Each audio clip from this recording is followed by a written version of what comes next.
इतने बड़ी बड़ी शख्सियत बैठिया ने। हाजी फकीर हसन अंसारी साहब बैठे ने, ये 300 किताबों के मुसन्निफ ने, ये तुहाडे नाल बैठे ने। हाजी फकीर हसन अंसारी फैजपुरी साहब ये 300 किताबों के इन्होंने मौका देंगे।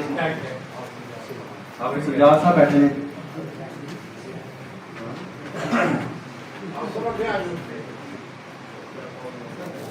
हाजी फकीर हसन अंसारी साहब के जेर प्रस्ती प्रोग्राम हो रहा है, इन्होंने मैं दावत देंगा कि अपने विचार बयान करें।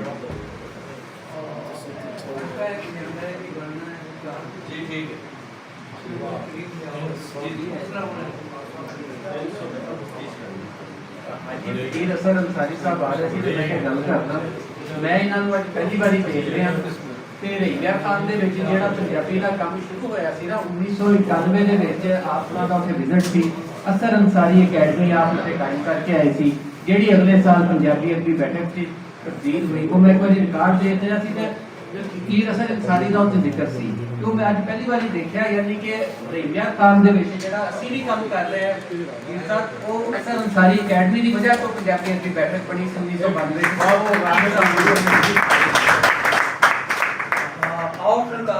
ये हसनैन भट्टी साहब नु ताजपोशी करेंगे ना। और ये सब तो एक पिंडां दा रिवाज है कि ताजपोशी ते आप ये नहीं ज़्यादा नहीं गल है। पंजाब दे पिंडां च हाजी फकीर हसन अंसारी फैजपुरी और मैं दसना चाहांगा दिलदार परवेज भट्टी अब्बास नदवी और बहुत बड़े बड़े जेडे प्रोग्राम पंजाबी कट फैजपुर खुर्द दे विच होए ने और हुण भी जारी ने। और मैं दोस्तों को अक्सर कहना होंदा कि अपने असासे नूं ज़ाया ना करो, ऐ साडा असासा इन्हां ते तालियां और थाल दे अंदर इहदा वैसे तारीख भी लिखी है पंजाबी च, वो भी मौजूद है। रावी लहर छाप रहे ने ते हुण कुरान पाक दा पंजाबी तर्जुमा कर चुके हैं।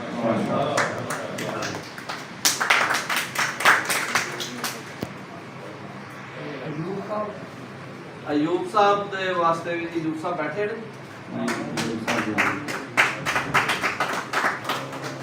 निके निके हथ ने ते भट्ट साहब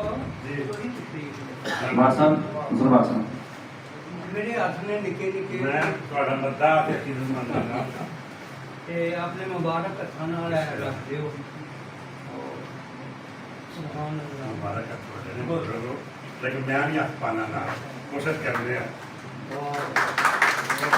बड़ा काम किया जी कहाँ पंजाबी का तफसीर है मेरी है माशाअल्लाह माशाअल्लाह बाकी जो मैं ए जरा इधर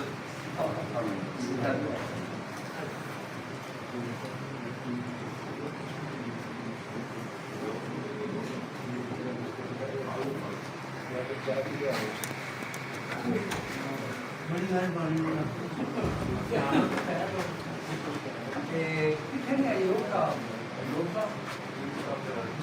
चलो आ जाते ने फिर कर लांगे, तुसी बोलो ना ਗੱਲ ਕਰੋ ਨਾ।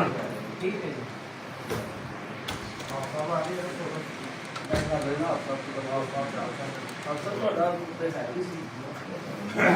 जल्दी और तो बिल्ला है मुझे ऐसा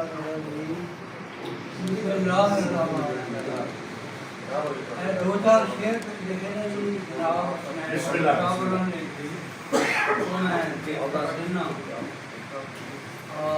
नगम का नाम है जी राजपाल मोहम्मद हसनैन। बिस्मिल्लाह ऐसा जरा एक सेकंड ਤੁਸੀਂ ਫੋਟੋ ਖਿੱਚੋ ਅਸੀਂ ਬਣਾ ਲਾ ਸੁਣਾਂਗੇ। फोटो बना लो बात सुन। हाँ।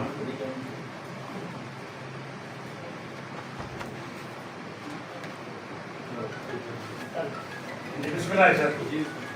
शेर है जी कि हसनैन भट्टी जी कर कमाल वाह हसनैन भट्टी जी कर कमाल की पंजाबी अदब की सुमा इन्हां बाल माशाअल्लाह खिदमतगार पंजाबी ज़बान दा है, वाकफ पंजाबी अदब की कान दा है माशाअल्लाह ते पाया बखरा लोक अफान दा है। बेशक मां बोली दी लाजे ना पाल दी हसनैन भट्टी जी कर कमाल पंजाबी अदब की सुमा इन्हां बाल पंजाबी बोली दे नाल प्यार इनू ਪੰਜਾਬੀ ਅਦਬ ਦਾ ਕਹਿਣ ਇਤਬਾਰ ਇਹਨੂੰ ਪੰਜਾਬੀ ਸ਼ਾਇਰਾਂ ਦੀ ਲਾੜੀ ਇਹ ਸਾਰ ਇਹਨੂੰ ਕਰ ਪੰਜਾਬੀ ਬੋਲੀ ਮਾਲੋ ਮਾਲ ਮਿੱਟੀ ਹਸਨੈਨ ਪੱਟੀ ਦੀ ਕਰ ਕਮਾਲ माशाल्लाह ਪੰਜਾਬੀ ਅਦਬ ਦੀ ਕਮਾਏ ਨਾ ਬਾਲ ਦੇ ਸ਼ੇਰ ਹੈ ਜੀ ਕਿ ਅੱਜ ਦੂਜੀ ਕਿਤਾਬ ਛਪ ਆ ਗਈ ਹੈ ਚਾਣਕ ਮੰਡਾਂ ਦੇ ਲਹਿਣ ਦੇ ਛਾ ਗਈ ਹੈ ਪੜਨ ਵਾਲੇ ਦਾ ਜੀਣ ਚਮਕਾ ਗਈ ਹੈ ਹਿੰਮਤ ਕਰ ਹਸਨੈਨ ਵਕਾਲ ਦਿੱਤੀ ਹਸਨੈਨ ਪੰਜਾਬੀ ਦੀ ਕਰ ਕਮਾਲ ਦੇ ਆਖੀ ਸ਼ੇਰੇ ਗਏ ਤੇਰਿਆ ਅਸਲ ਫਕੀਰ ਦੁਆਵਾਂ ਇਹਨੂੰ जी ਤੇਰਿਆ ਅਸਲ ਫਕੀਰ ਦੁਆਵਾਂ ਇਹਨੂੰ ਪੇਸ਼ ਕਰ ਰਿਹਾ ਏ ਵਫਾਵਾਂ ਇਹਨੂੰ ਅੱਲਾ ਨਬੀ ਦੀਆਂ ਹੈਨ ਅਟਾਵਾਂ ਇਹਨੂੰ माशाल्लाह ਹਿੰਮਤ ਇਹਨਾਂ ਨੂੰ ਦੁਲ ਜਲਾਲ ਦਿੱਤੀ ਹਸਨੈਨ ਪੱਟੀ ਦੀ ਗੱਲ ਕਮਾਲ ਦਿੱਤੀ ਪੰਜਾਬੀ ਅਦਬ ਦੀ ਖਮਾ ਇਹਨਾਂ ਬਾਲ ਦਿੱਤੀ वाह ਫਕੀਰ ਅਸਲ ਨੇ ਪਾਸ ਮਾਲ ਦਿੱਤੇ वाह ਮੈਂ ਕਮਾਲ ਹੀ ਕਰਦਾ माशाल्लाह माशाल्लाह ਕਿੱਥੇ ਨੇ ਮੈਂ ਨਕਮ ਪੇਸ਼ ਕਰਦੇ ਤੁਹਾਨੂੰ बिस्मिल्लाह ਤੇ ਉਹ ਅਯੂਬ ਖਾਨ ਨਹੀਂ ਆਏ ਤੇ ਇਹ ਸਭ ਆ ਜਾਂਦੇ ਨੇ ਫਿਰ ਦੁਬਾਰਾ ਹੋ ਜਾਏਗਾ ਆਏ ਉਹਨਾਂ ਦਾ ਮਾਲ ਹੀ ਨਹੀਂ ਰੱਖਦੇ ਜੀ ਜੀ ਇਹ ਹੈ ਪਿਆਰ ਇਹ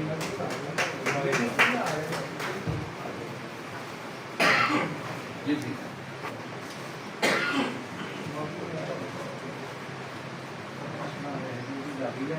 ਠੀਕ ਹੈ ਜੀ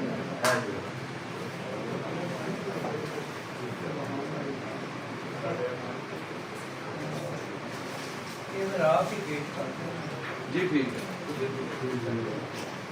ਮੈਂ ਆ ਜਾਣਾ